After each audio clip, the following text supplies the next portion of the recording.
Imagine living on a remote farmstead, surrounded by nothing but the biting German wind and the silence of the woods. Now imagine finding footprints in the snow.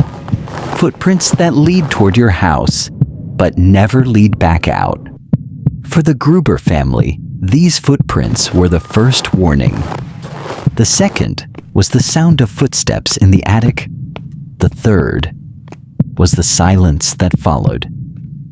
This is the story of Hinterkaifeck, the most terrifying unsolved crime in history. A story where the killer didn't just strike and flee. They stayed. Today, we open the file on a case that defies logic and still haunts the soil of Bavaria. Hinterkaifeck wasn't just a farm. It was an island of isolation. Located 40 miles north of Munich, it was home to the Gruber family. The patriarch, Andreas, his wife, Cecilia, their widowed daughter, Victoria, and her 2 children, Cecilia and young Joseph. The Grubers weren't well liked. Rumors of a dark incestuous relationship between Andreas and his daughter kept the neighbors away. They were a family shrouded in secrets long before the blood was spilled. But in March 1922, the secrets turned into something physical. Andreas began telling neighbors about strange occurrences. A newspaper he didn't buy appeared on the porch.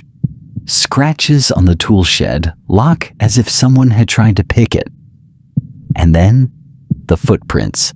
One-way tracks leading from the forest directly to the barn. He searched the attic, the barn, the cellar.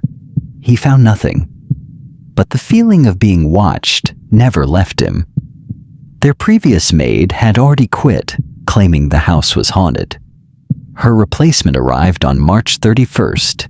She would only be alive for 6 hours. We will never know exactly how it started. But on the evening of March 31st, one by one, the family was lured into the barn. Investigators believe they were pulled out in a specific order. First, the mother, then the daughter, then the granddaughter. Each one was met with a mattock, a heavy cross-shaped pickaxe. The killer was precise. The strikes were delivered to the head with clinical, devastating force. But the horror was just beginning. After the barn was silent, the killer walked into the house. He found the new maid, Maria, in her bedroom. He ended her life where she stood. Finally, he walked to the master bedroom, where 2-year-old Joseph lay in his cot. The killer showed no mercy to the innocent. 6 people, 1 tool, a farm soaked in blood. But here is where the case moves from a tragedy to a nightmare. If this were a normal crime, the killer would have vanished into the woods. But the ghost of Hinterkaifeck was different. For the next 3 days, the farm appeared normal to outsiders. Neighbors saw smoke rising from the chimney.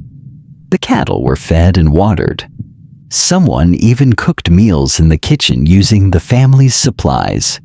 The killer lived with the corpses. He slept in their beds while they lay rotting in the straw just yards away. On the weekend, witnesses even saw a man standing near the edge of the woods, watching the road. When the bodies were finally discovered on April 4th, the house was still warm. The killer had only just left. Who could do this?